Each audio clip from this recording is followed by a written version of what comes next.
All right, welcome to the Sweet Science of Fighting podcast. Today we have Craig Pickering. Welcome, Craig. Hiya, thanks for having me. No, thanks for coming on. Just for the audience to get to know who you are, do you want to give a brief background about yourself? My name's Craig. I used to be a professional athlete. Up until about 2012, I was a sprinter. So I went to the 2008 Olympics for Great Britain. And then after that, I did bobsleigh for a couple of years and I was selected for the Winter Olympics in 2014 in the bobsleigh. And then after that, I retired and I worked for a genetic testing company for almost 5 years as head of sports science, and then since then I've been working for Athletics Australia as an athlete pathway manager. Nice. It's a wide range of, I guess, career paths along there. And I know you do. I guess you do a monthly column there with Hammer Media. Yeah, Especially the sports science used to do it breakdowns too. monthly. Yeah, I do it a bit. I do it a bit less frequently now, so probably quarterly. But yeah, I'm just kind of interested in sports science, and then I like to read articles just to keep up to date with stuff. And I find that summarizing the research in a column sort of forces me to do that. So yeah, I like doing it. Yeah, nice. So if anyone's listening here, the Hammer Media guys, we've had Martin Bingisser on, Nick Garcia. We've also had Vern Gambetta on, all on the podcast. You can check those out too. They're all involved on Hammer Media with a lot of great sports science information. But I wanted to actually dive into a lot of your research. And I guess a lot of your research revolves around caffeine. And I think it might be interesting to go into maybe to start with the current caffeine recommendations, basically, that are, I guess, that are, what would you say, that are typical now regarding prescription for ergogenic effect. So, what kind of caffeine recommendations would you be giving now, and how can someone, I guess, go about doing those themselves? Yeah.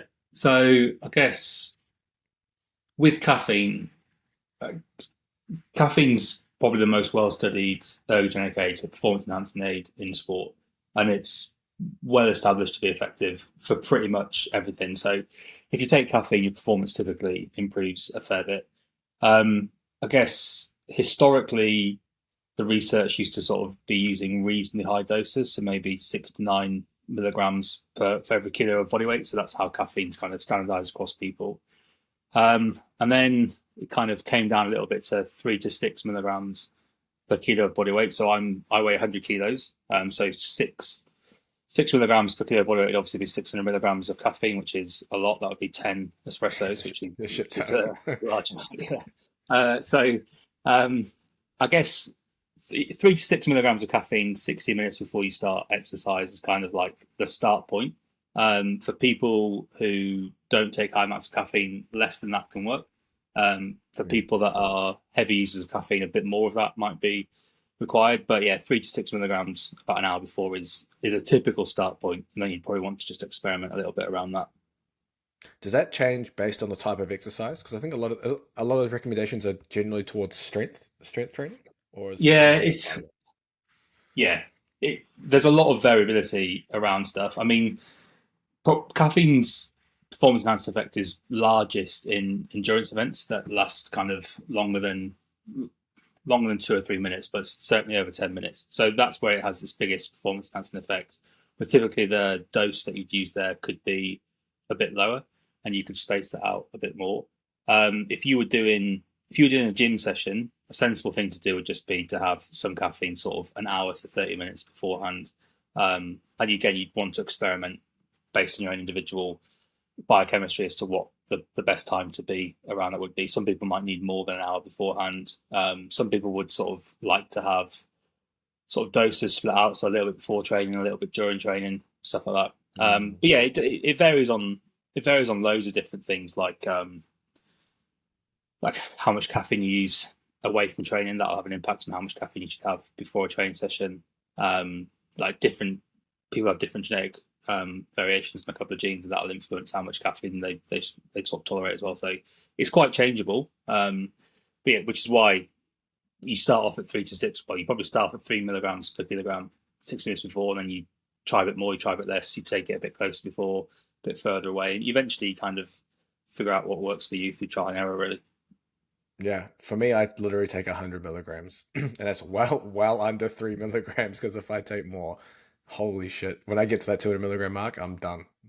I'm Yeah. So crossed. when I was an athlete, so my best athletics achievements were whilst I was at university. So I was kind of studying, and we had lectures on caffeine, and it sort of we were talking about 3 milligrams per kilo body weight. So I tried that, and I vomited. Basically, it was far too much caffeine for me. I couldn't train. I couldn't compete. Like I lost the ability to hear and stuff like that. So yeah, I was Oh, pretty you sensitive. lost the ability to hear? Yeah, it was a lot of caffeine. So I'm pretty sensitive to caffeine anyway. But then since I've retired, I'm just a normal person now with kids that keep me awake. So I drink quite a lot of coffee, Hmm. and I'm not sensitive at all to it now. So I've built that habituation over time, and that'll happen to athletes as well. They'll start off being quite sensitive, and then over time they'll just get more used to it.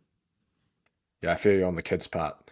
That Yeah, that's definitely increased my caffeine consumption a little yeah. bit. But you mentioned about habitual caffeine intake affecting that. I think there was a paper recently that came out showing that habitual caffeine intake does not influence the actual acute benefits of the caffeine. I don't know how true that is.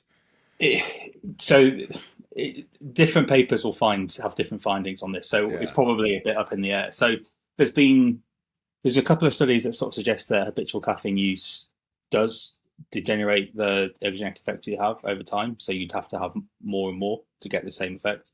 There's other papers that say it has no effect at all. Okay. Yeah, I think it would be an individual thing.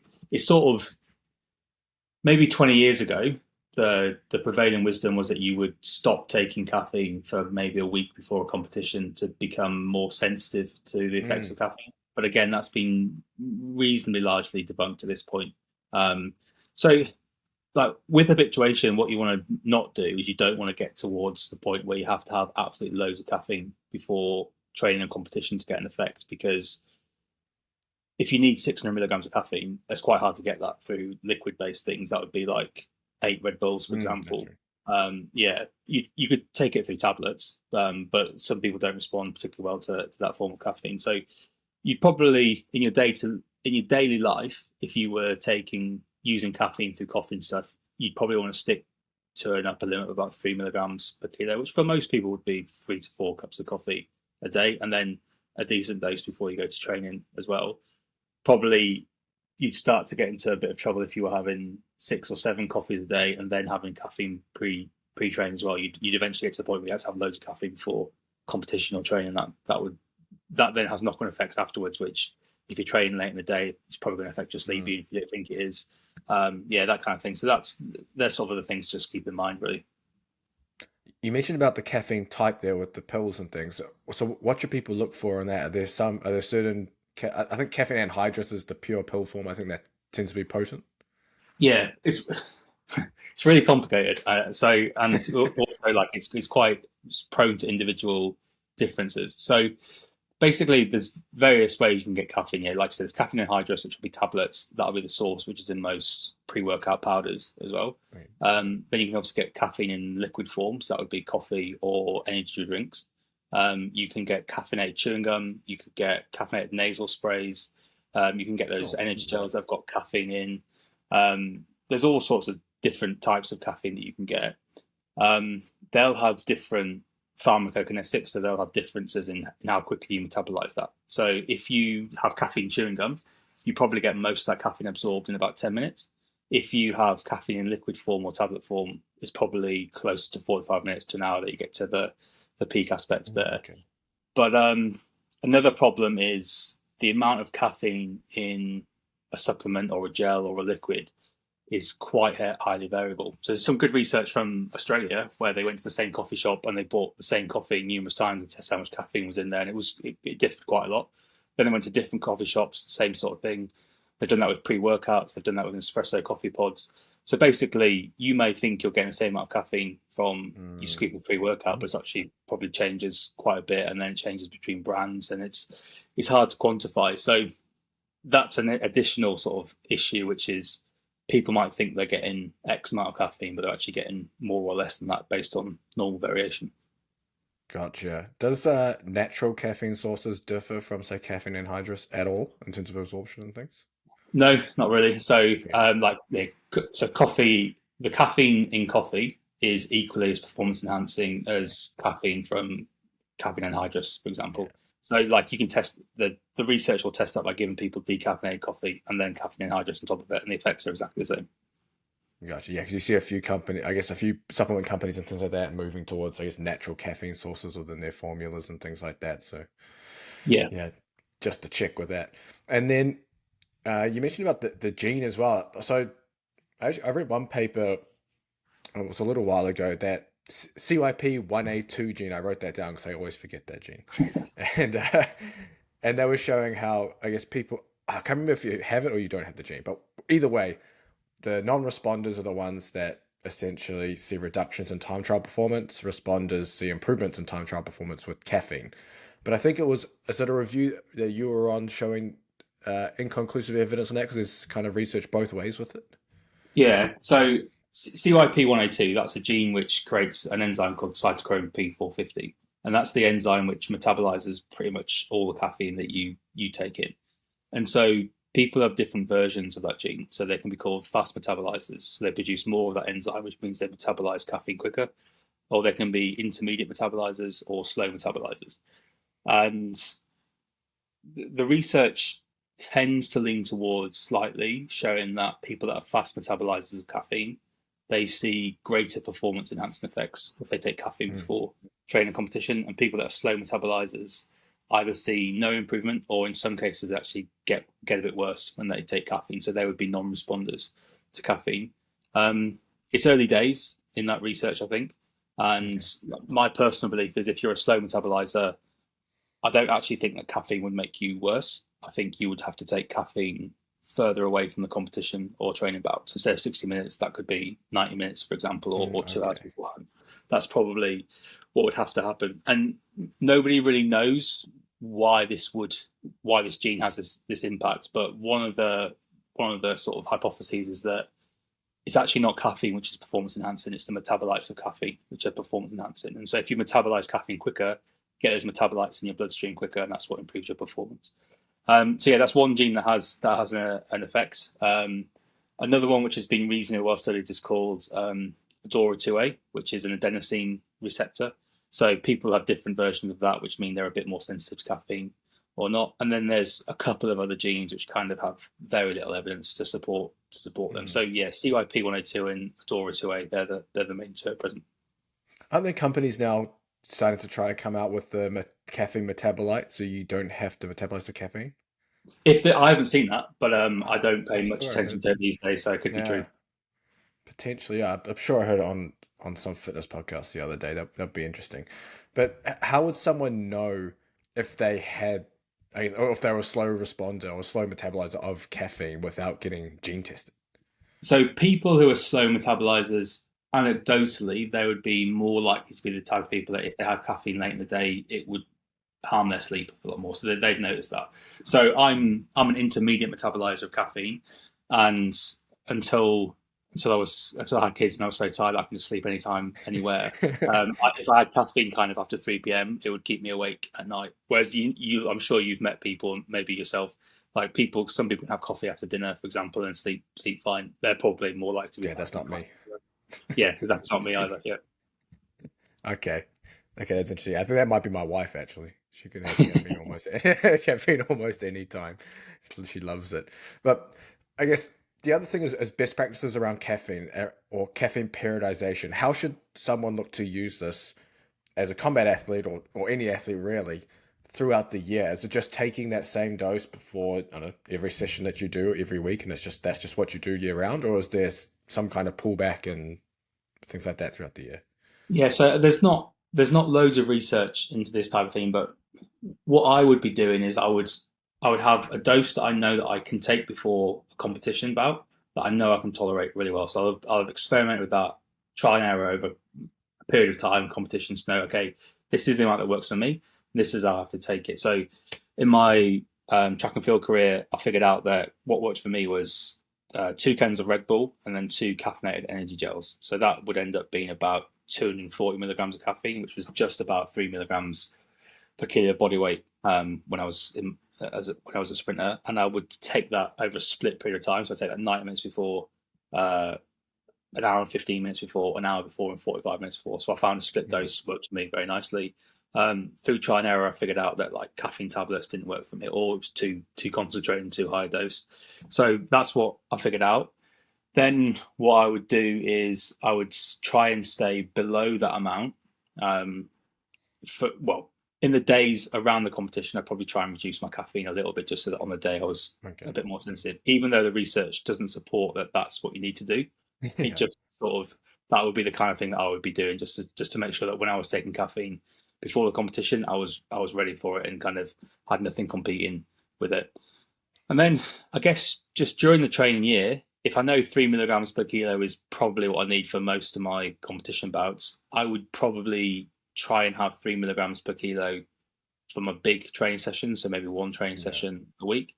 And then the rest of the time, I'd just have a normal kind of habitual thing. So if I was training first thing in the morning, I'd probably have 2 or 3 coffees before training, and then maybe a coffee in the afternoon just to keep me going. If I was training in the evening and I wasn't particularly sensitive to caffeine, then I'd maybe again think about 2 coffees beforehand. But I probably would be a bit less focused on outside of competition. I'd probably be a bit less focused on getting high doses of caffeine in for training. I'd probably just want a normal sort of sensible amount just through daily those things. That's what I would be doing.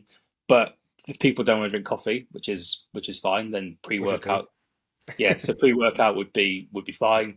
Caffeine tablets would be fine. Just any kind of dose of caffeine would be fine, as long as you were kind of keeping it reasonably low, so you didn't have to sort of step it up a lot as you got to competition. Before getting back to the podcast, I want to let you know there's a link down in the description for the Swedes Art of Fighting underground community. You can get all the help you need for your combat sports training. You get every single Swedes Art of Fighting training program, online course, and you get access to a range of coaches within the private Discord community. So go check that out, and back to the podcast. Do you find that some people or athletes maybe don't or shouldn't use caffeine around competition just because they're already so hyped and jacked up that caffeine can put them over? Yeah, I think so. I think that's something that we've got to keep in mind a little bit. So I guess some people would be fine with caffeine in a normal competition, but then if they were competing at like the World Championships or Olympic Games, then high doses of caffeine, the same amount of caffeine might actually drive them to a more anxious state. And again, that's something you can only really figure out through trial and error, really. So like I think Mm. it's the thing I'll keep coming back to, which is we know what the general guidelines are for caffeine intake, which is the 3 to 6 milligrams per kilo body weight 60 minutes before. But then you've just got to sort of figure things out around that. And I think that's probably like when I was involved in caffeine research. That's pretty much the point I got to in terms of some of the papers I was writing. I was kind of like the message was that we know caffeine works, so we don't need to do more studies which show that caffeine works. Actually, what we need to do now is figure out some of the context around how we can use caffeine. So what's the differences between men and women? Should they take the caffeine to the same amount? Mm. What's the differences between genotypes, for example?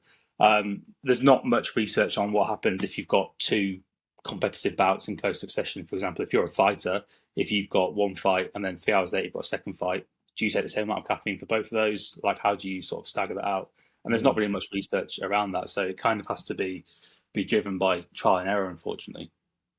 It's funny you mentioned about the competition as well. I remember I was competing at weightlifting nationals many years ago, and I had a Red Bull, something like 80 milligrams of caffeine, but I got hyped before that, and I had that just before or during my snatches, crushed the snatches, but then just like absolutely drained come the 10-minute break before the clean and jerks, and I lost my legs, jelly legs. Could I was just like absolutely hit the wall from that caffeine. And I don't usually use caffeine that much with training. Like at that time, wouldn't even train with caffeine, maybe like 40, 50 milligrams on a heavy day. And that just absolutely bottomed me out to another level. Like, and I was like, Yeah, okay, I got to not do that next time and maybe have that in the break or something for the second part of it. But yeah, that's definitely trial and error. yeah, and that's exactly the type of thing you figure out. So, like when I was an athlete, I guess I would take caffeine for 100-meter races, but at the major championships, you have heats of the 100 meters on day one, then you've got semi-finals and Mm. finals of the 100 meters on day two. And I would have to take so much caffeine for a heat because I wasn't good enough to get through without it. That I'd only get 2 hours sleep after those heats before the semi-finals the next day. And again, that's not ideal from a preparation standpoint. Yeah. When would you typically recommend someone cut their caffeine intake for the day just because of sleep at night? Obviously, you mentioned it could be dependent on genes and stuff like that, but are there general recommendations? Well, yeah. I mean, the general recommendations that most people say is sort of don't have caffeine in the afternoon. But for most people that are reasonably tired, you probably would have to have caffeine in the afternoon, especially if you've got training later on.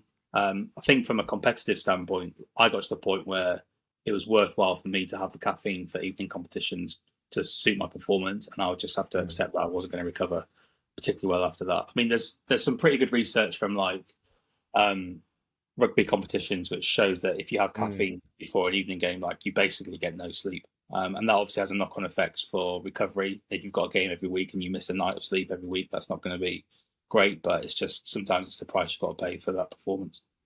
Yeah, I remember we had a lot of players, yeah, who would get their pre-workouts out and caffeine and stuff, but I mean, a lot of time you're traveling after that too, which is even worse. Yeah, it's not ideal. Yeah, not ideal at all.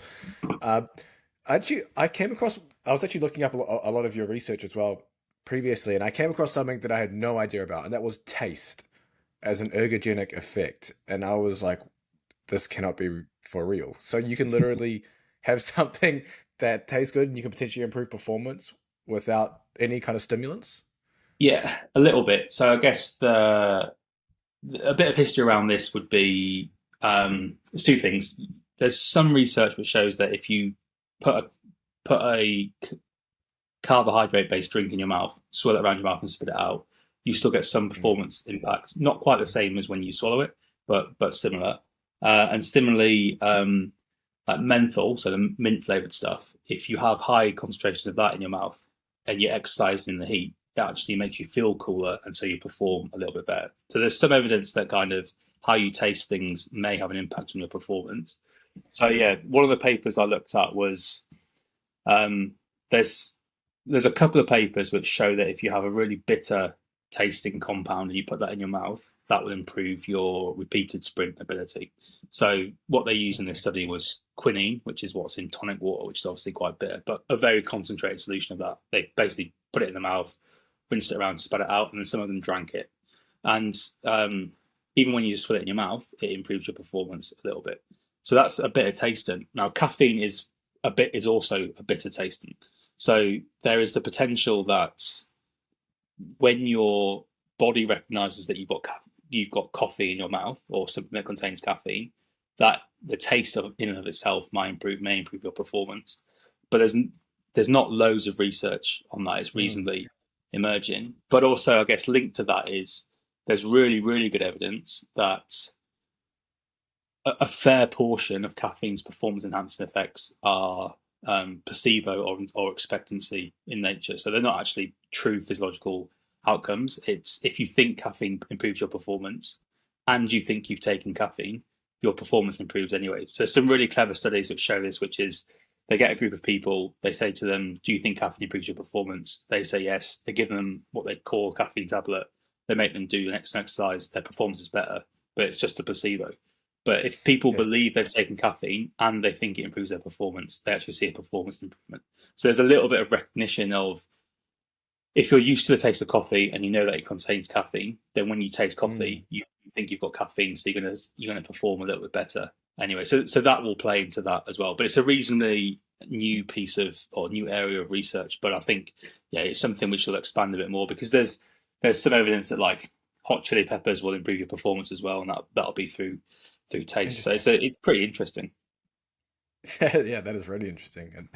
And I guess you could put down the performance thing too. Like if you wake up and you're tired and you have coffee and you feel more awake, then that just associating that taste or that drink with that, right, over time would kind of be Yeah, part of that profile. but in addition to that, is most people are so habituated and reliant on caffeine that when we wake up, we're just in a caffeine deprived state. So when we have coffee, it just Mm. gets back to the normal level. So like, I don't know if you've ever tried cutting out caffeine from your diet, but for the first 2 or 3 days, you'll have headaches, you'll feel like crap, and that's basically most people when they wake up until they have coffee, which just gets them back to normal. So there's a little bit of like, I guess, reliance on caffeine in a lot of people. You sound like you're speaking from experience there. I definitely am speaking from experience here. Well, you mentioned about the caffeine between, I guess, if say you have a tournament and you're fighting and then you fight 3 hours later, there's not much research on there. Do you have any general recommendations or experience in what you would typically do in that situation? Yeah, so there's no there is there's no research on this, or certainly there wasn't when I was kind of paying attention to it a couple of years ago.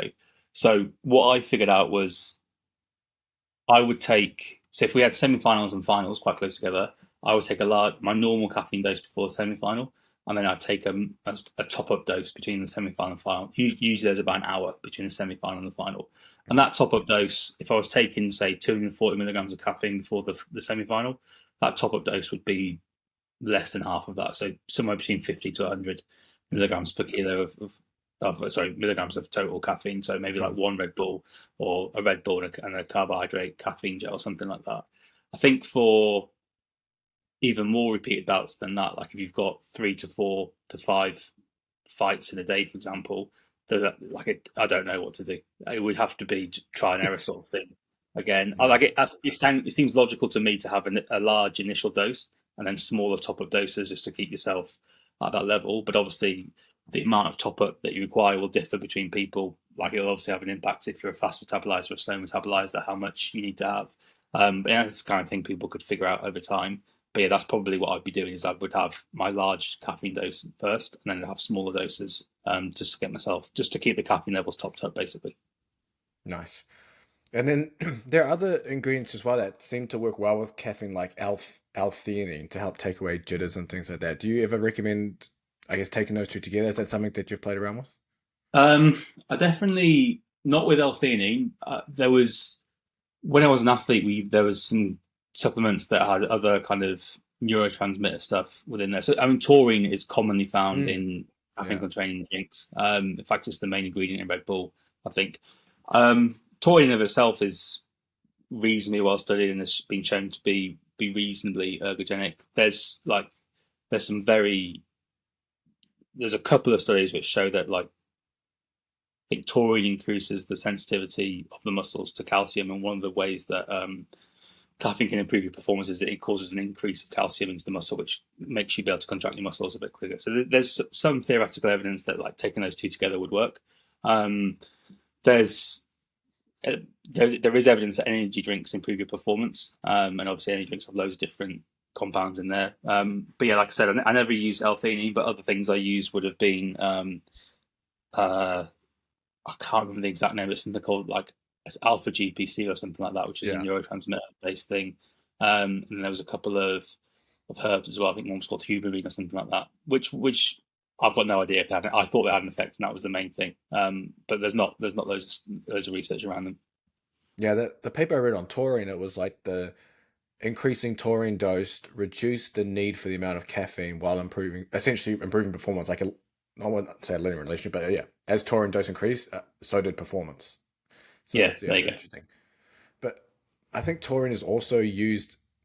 I think I was talking to someone as a part of a sleep supplement as well. So it's like has some calming effect. I don't know how that Right. works. Okay. Yeah. No, I don't know. Yeah, it's all over the place. But you also done some research on exercise non-responders as well.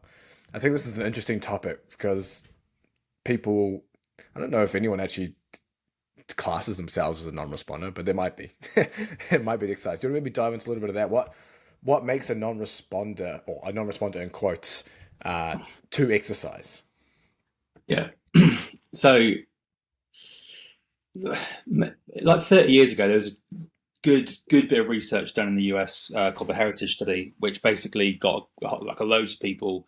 They did some VO2 max tests. They did a training program, and they did some more VO2 max tests.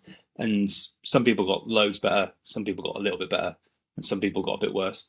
And then over time, that kind of led to the concept of people that were sort of super responders to exercise, normal people, and then people that were kind of non-responders to exercise. And then if you dive a little bit deeper into some of the research, you'll see that some people, when they do like an exercise training program, they'll see their things like blood cholesterol get worse, their heart rate response will get worse. They actually get less healthy if they do exercise, which is paradoxical. And so that led to sort of a, a belief for a short period of time that exercise might be bad for some people. Um, I think when you come down to it, there's been some really good work from some researchers in Northumbria University, which basically kind of it looks at the statistics behind non-responders, and a lot of it is just normal biological variation. So, for example, if you didn't went to the bench press today, and if you went to do a bench press tomorrow, you probably wouldn't lift exactly the same amount of weight. Mm. So let's just say you went and I don't know, my bench press PB is 160 kilos. So let's just say I went to bench in today, bench press 160 kilos. I do a training program, and then 2 weeks later I bench press, and I've had a bad night's sleep. I've had an argument with my wife. I'm in a bad mood in the gym, and I can only bench press 155 kilos. Have I actually got any weaker? Probably not. It's just normal variation. So that will have an impact on Mm. kind of whether people are non-responders or not. And then I think as you kind of again dig a bit deeper, it's people that are non-responders. If you just look at one variable, you'll see some people that don't get any improvement in that, and that could be what's called false variation, which is that some sort of like the statistical thing or the normal variation. In some cases, it might be real, but if you test for 2 or 3 variables, you'll find that rarely is one person showing no response in these 3 variables. And if you test for more, like 5, 6, or 7, then actually everybody improves on something. It just Mm. depends what you actually test for. So it's probably not true to say that nobody. It's not true to say that some people show no improvements from exercise. They just might not be showing improvements in the thing that they're testing for. Yeah, and also comes down to the training program, right? Like some people might just need more volume or more intensity. Yeah, that's one of the ways to get rid of exercise non-response is just increase the volume or increase the intensity. So yeah, a Just really do good more. study. Yeah, from 2017, I think it was, where they basically did this thing. They figured out these people were non-responders. Then they just gave them more training to do, and they were not non-responders anymore. They started to respond. So yeah, it's just I think probably a better word would be sensitivity. So some people are highly sensitive to Mm. improvements. Some people need a lot more work. Do you think that that's a trait of an elite athlete? I talked to a couple of people about that before. Like, I think that the top elite athletes are just able to adapt so damn fast to training stimulus and to soak up the learning and basically learn so fast compared to everyone else that that's what sets them apart from a lot of their, I guess, athlete counterparts. Yeah, I think that. Well, I definitely think Yeah. it would be the case. Like, I think an important thing which you can't test for at present, but like talent ID, for example, a lot of talent ID is focused on saying, okay, this person is fast when they're 15, therefore we think they'll be fast when they're 25, and so let's talent ID them. Whereas really, I guess what you need to think about is how much can this person improve. Um, Again, there's no way to test for that at present, but if you get to a point where you could do that, then that would be really useful from a talent ID perspective. Yeah, I mean, in soccer, I'm pretty sure they're signing them as young as 5 or 6 years old. Yeah, no, exactly. Yeah, I mean, and the research, like talent ID is the area that I work in now. Like the research is pretty clear that you people that are good between the ages of 12 and 16 are generally not the people that are good between the ages of 20 and 24. So the earlier you're selecting people, the worse you are at making those predictions. So, what are you looking for then in when you're doing your talent ID? And it might be interesting for people listening. Maybe you have, I don't know, teenagers in the sport or know someone or that age. What are you looking for through those ages as talent ID? So I probably wouldn't be talent ID them. So I would say that we will. I try not to talent select people until they're kind of 17 or 18, because I Mm. think at that point you get a better idea. I think if you want to be a talented athlete and you're working with teenagers, like the evidence would suggest that you probably need to be exposing them to different sports so they build up like a decent movement library. And I think the evidence is really strong around sort of psychological skills and being able to develop those in people. I think that's useful for life, but there's a lot of psychological skills that you could develop in athletes which will actually make a big difference for them much further down the line. So I think if you're working with early teenagers, very general sort of training programs are useful, and then yeah, focus on psychological development would be really important. What kind of psychological skills would you be referring to there? Oh, like it's loads of things, but I guess things would be persistence. So, like when it's hard, do you keep going? And that's obviously a useful skill. Like resilience would be good. Some things around motivation. So, like ensuring that they're motivated to do exercise or sport for intrinsic reasons as opposed to sort of like extrinsic stuff. Like just stuff that you see in elite athletes. How does that kind of filter down to Mm. the lower level? So, like self regulation, for example. So, um, you don't want to have teenagers that fly off the handle. They need to be able to manage their emotions, which obviously that plays over then when you're 20, 21, 22 and you're at the Olympics, you can manage that anxiety much better. So it's psychological skills like that. I think if people are interested in that kind of thing, then Dave Collins is probably the researcher who's probably most well established in that area. So just if you pulled up some of his papers on, I think it's called some psychological characteristics of developing excellence, PCDEs. If you looked at those, there'd be a lot of research around that, which would be useful. Interesting, interesting. Yeah, hopefully that leads people down a rabbit hole there, and they can look into that too. But I think that's all the questions I have for you, Craig. Where can people find you and follow you and see what you're up to? I'm not particularly active on social media anymore, but if you want to follow me on Twitter, my user handle is at Craig100m, so 100 meters. And if people want to shoot me a message on there, I'll respond through that. Otherwise, if they go to ResearchGate, they can see all my papers. And if they know where to look on ResearchGate, they'll be able to find my email address as well. And if people want to contact me, they can.